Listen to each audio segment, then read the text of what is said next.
This morning I'm going to give you a little bit of an overview of what ARM does, in addition to hosting this meeting, to try to advance the regenerative medicine sector.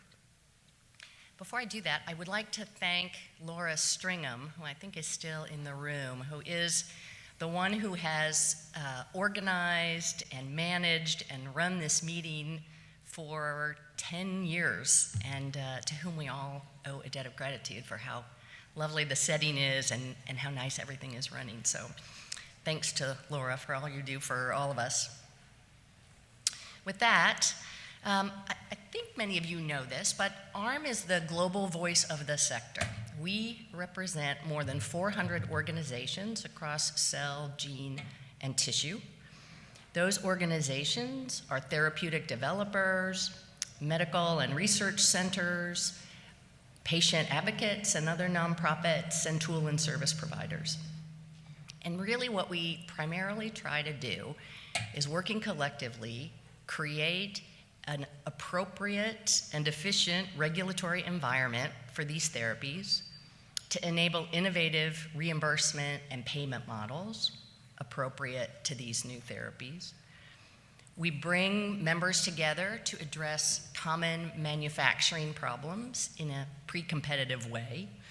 And we generate data, reports, and information in order to try to educate stakeholders, particularly the media and the investment community, about the promise of this space. So some of you will see, there's I think some spread around on chairs, the latest report we've done on the state of the sector, which covers the first half of the year.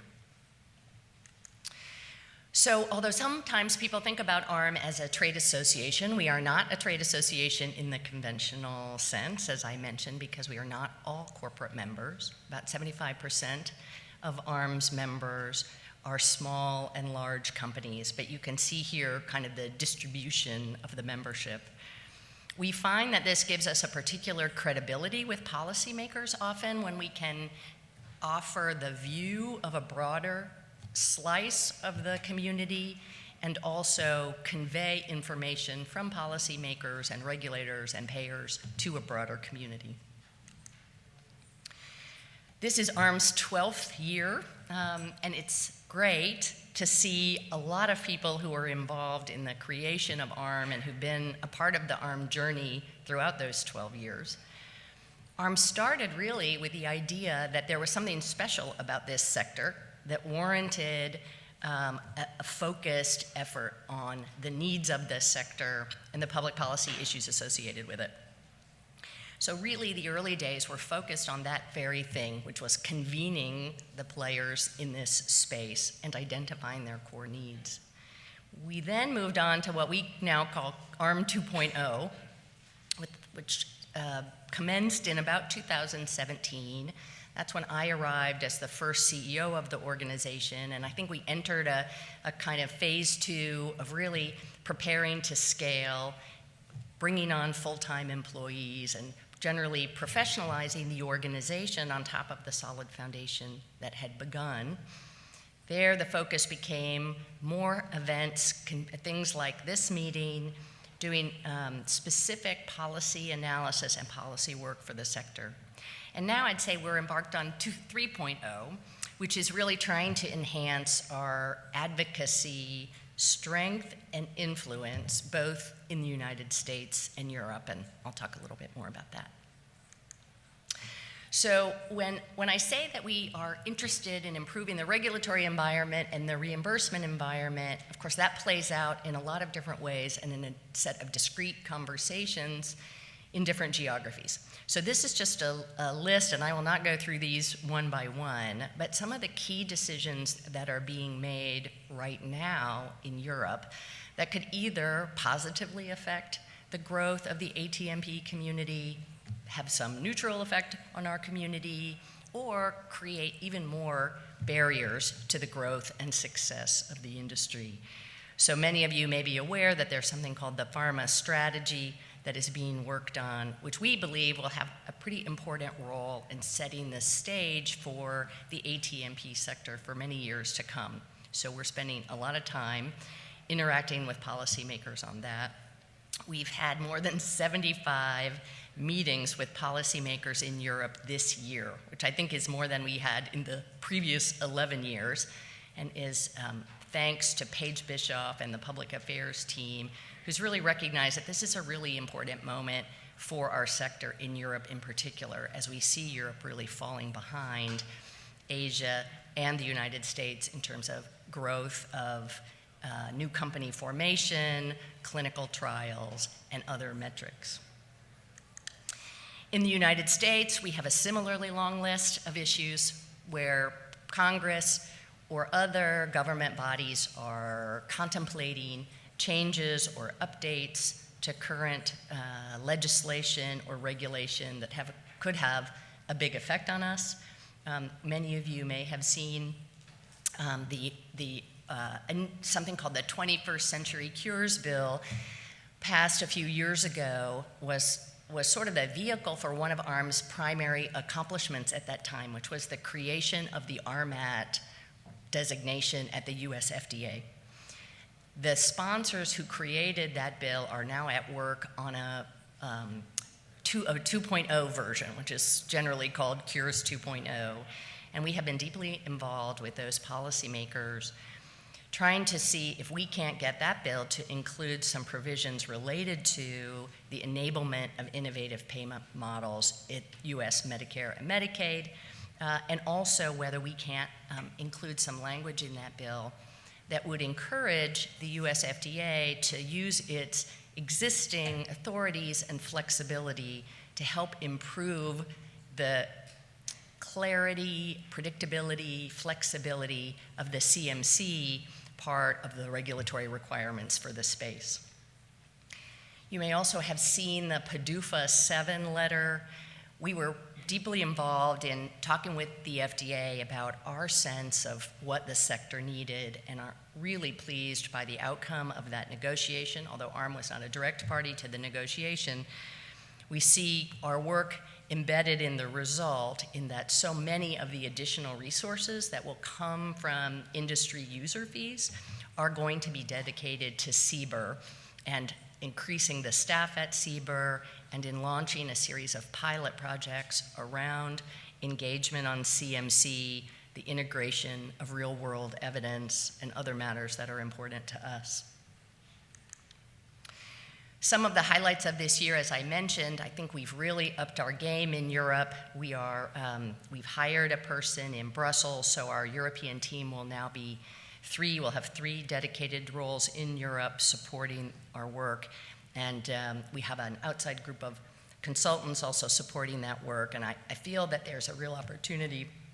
There's not really a an alternative go-to resource for policymakers on issues affecting the ATMP community, and we aim to be that and to use our government relations and our public affairs to communicate that.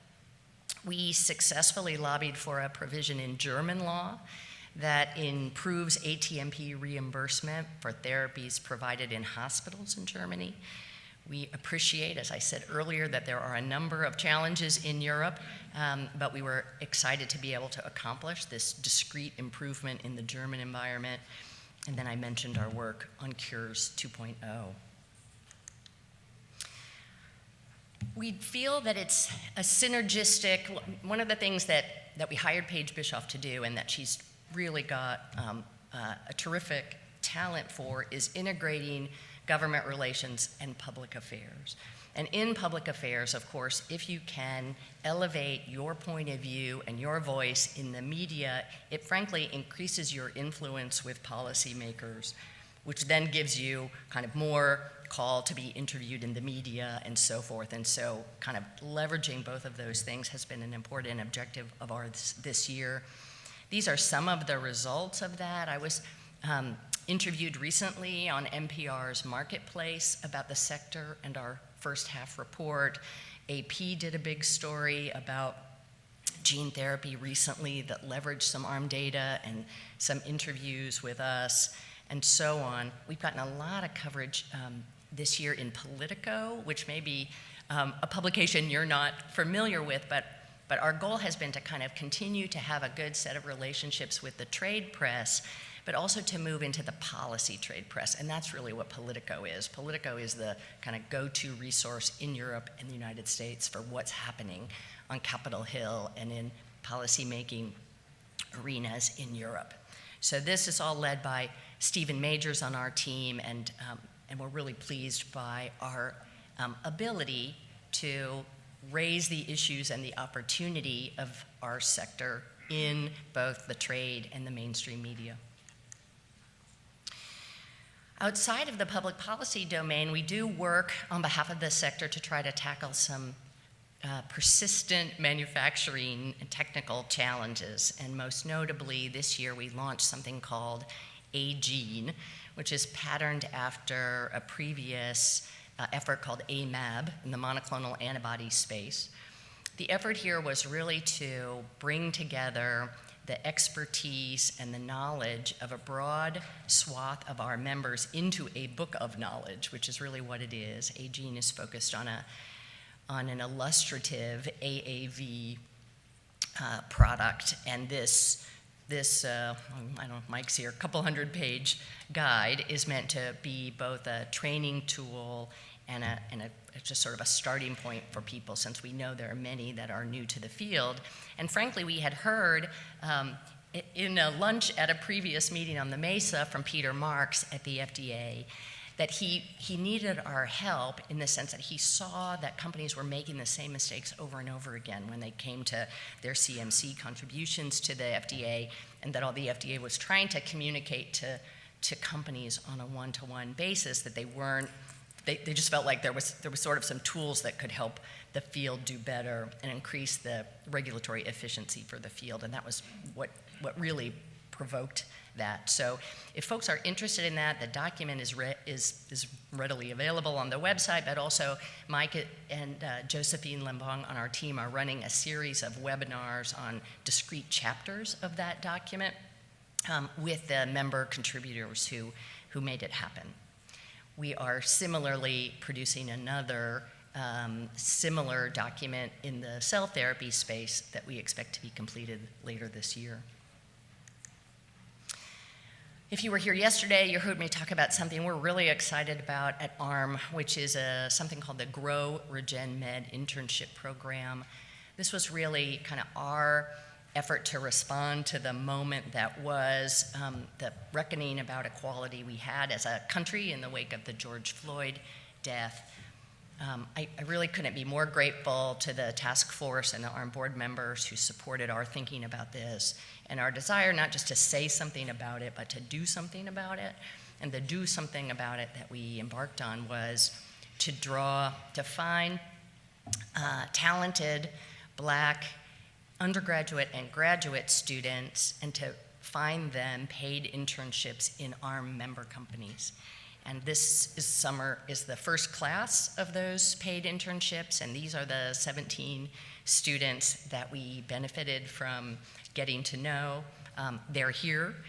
We'll talk more about this internship and the specifics of it and how you might be able to be a part of it tomorrow morning in this introductory 15-minute session. If you'd like to get involved in ARM, the best way to do that is through our committees. We have committees for US regulatory policy, European regulatory policy, for manufacturing, and we are more than happy to involve you and members of your team in all the work that we're doing. One of the nice things about ARM is that we're big enough to have influence, but small enough that you can influence us and really influence the direction and the priorities of the organization. And so we invite you to do that. The best tool for that is to talk to Elise Osborne, who leads our membership and business development and who is here. We produce a number of resources for you. Many of you are already on these distribution lists. We produce a weekly newsletter about developments in the sector called The Voice of the Sector. It's free to you and others. Then we produce something called the Sector Vector. Oh, I'm sorry, I'm mixing up. The Voice of the Sector is a monthly report about what's going on internal to ARM. The sector vector is the weekly report on the sector itself. So both really useful tools for you, keeping track of what's happening in our fast-moving space. And then I mentioned these global sector reports that we do periodically. All these are available for you and your team. When we have particularly compelling or interesting data points from those reports, we create an infographic so you can just grab them and put them into your presentations, generally trying to make those easy for you. These are the people on the ARM team. The ARM team is approaching 20 people, which is probably small for many of you, but for us feels robust and wonderful. So I hope you'll get a chance to get to meet the team while you're here. And again, these are the ways that you can get involved in ARM and work on behalf of the sector with your colleagues. You can join a committee, read the reports, sign up for these updates and newsletters I mentioned. And of course, if you're not already an ARM member and would be interested in understanding what that looks like and what the benefits are, we would be happy to talk to you about that. So thank you very much for your time. I want to do two things. My chairman, Emil Neuwasser, the CEO of Insoma, and I have noticed, and it's been our own experience, that in this new era of meetings, there's a little bit of an awkward moment when you greet someone, which is like, is this a hug person, a handshake person? And there's like a little jive that happens. And so we would like to establish the official Mesa meeting greeting to try to make that life easier for you. Please pay attention. And we will be demonstrating it now for you. There you go. The Mesa bump. This is the Mesa bump. This is our recommended greeting to avoid that. To avoid the awkward.